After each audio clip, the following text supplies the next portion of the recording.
Praise the Lord. இன்றைக்கான வசனம், ஆதலால் நான் நிச்சயமில்லாதவனாக ஓடேன், ஆகாயத்தை அடிக்கிறவனாக சிலம்பம் பண்ணேன். ஒரு நிச்சயம் இல்லாம நாம ஓடக்கூடாது. கிறிஸ்தவர்களாகிய நாம ஓடக்கூடாது. ஆவிக்குரியவர்களாகிய நாம ஓடக்கூடாது.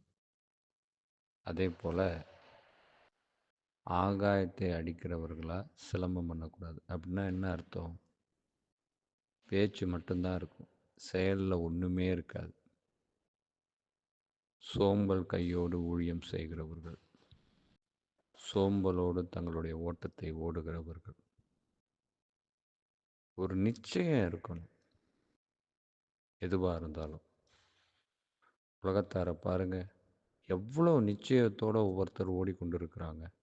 ஒரு குறிக்கோள் வைத்திருக்கிறாங்க, ஒரு டெஸ்டினேஷன் வச்சுருக்கிறாங்க, அதை நோக்கி ஓடிட்டு இருக்காங்க. ஆனால் கிறிஸ்தவர்களாகிய நாம், இயேசுவின் பிள்ளைகளாகிய நாம் இப்போ எந்த அளவுக்கு ஒரு டெஸ்டினியோடு ஓடணும், குறிக்கோளோடு ஓடணும். குறிக்கோள் இல்லாமல் ஓடுறது பிரயோஜனமே இல்லை. அது ஒரு நாள் இல்லை ஒரு நாள் பாதியில் நின்று போயிடும்.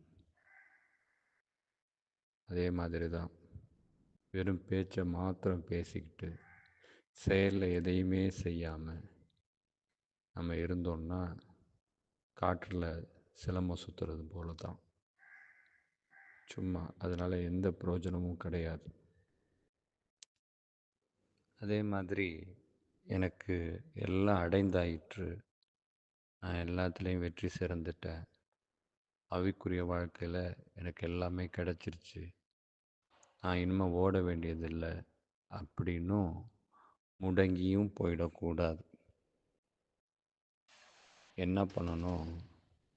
நான் பின்னானவைகளை நோக்காமல் முன்னானவைகளை நோக்கி நான் ஓடணும். என் பின்னான காரியங்களே பார்த்துட்ருக்கக்கூடாது.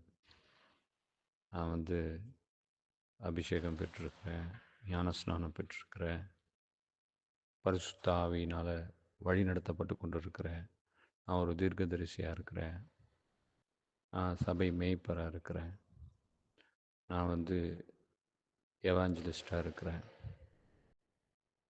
நான் தேவனுடைய தாசனாக இருக்கிறேன், நான் அதிகமாக தேவனிடத்தில் பலப்பட்டிருக்கிறேன் அப்படின்னு சொல்லி பின்னானவைகளே பார்த்துட்டு முன்னானவை மறந்துடக்கூடாது.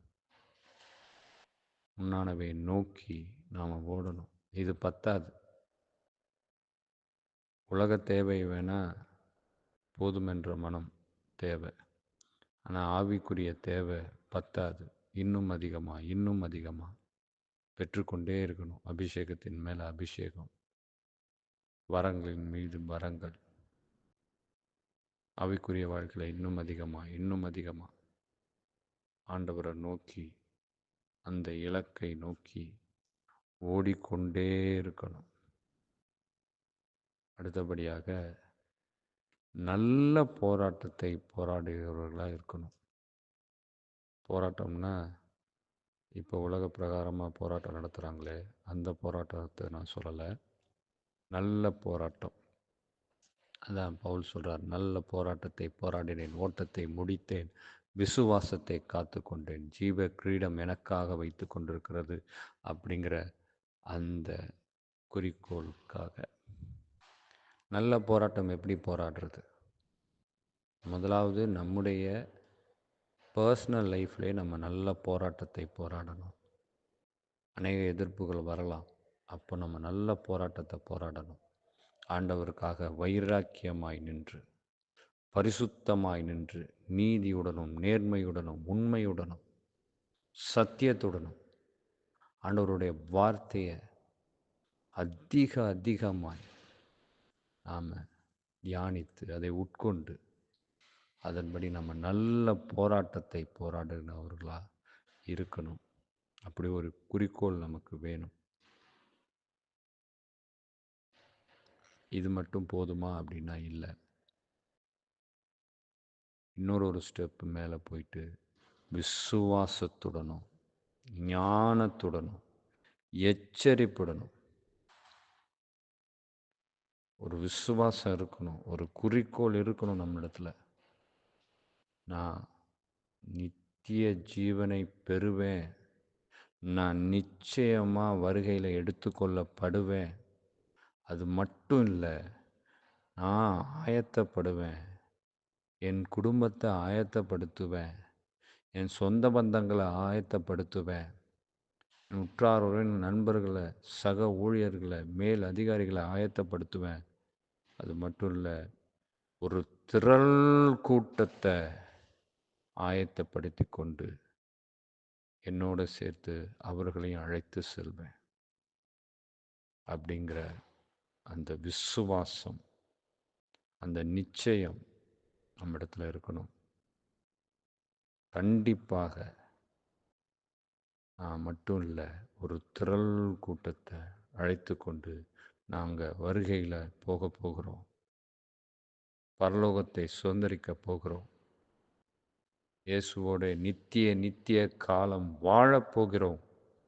அப்படிங்கிற அந்த விசுவாசத்துடனும் ஞானத்துடனும் எச்சரிப்புடனும் இயேசுவை நோக்கி பொறுமையோடே ஓடக்கடவோம். அவசரப்பட்டு ஓடக்கூடாது.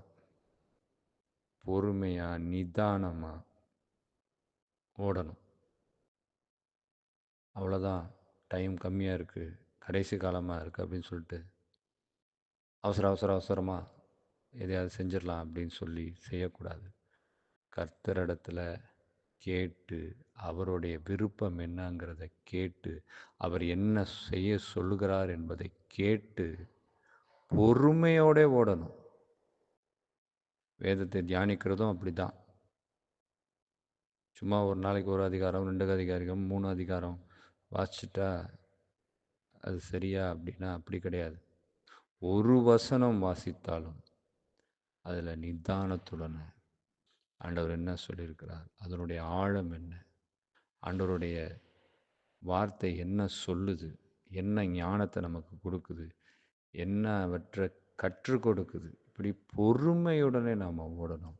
நம்ம ஊழியத்திலையும் அவசரப்பட்டு அவங்கள பார்த்து இவங்கள பார்த்து, அவங்க என்னோட ஊழியம் அதிகமாக பண்ணுறாங்க, இவங்க என்னோட ஊழியம் அதிகமாக பண்ணுறாங்க, அவங்க இப்படி வாழ்க்கையில் முன்னேறிட்டு போயிட்டுருக்குறாங்க ஊழியத்தில், நானும் அப்படி செய்யணும். நீங்கள் யாரையுமே கம்பேர் பண்ணவே கூடாது.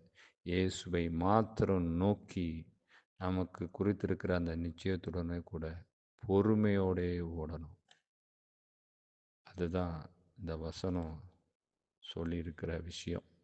காதுள்ளவர்கள் கேட்க கடவர்கள். ஆமேன்.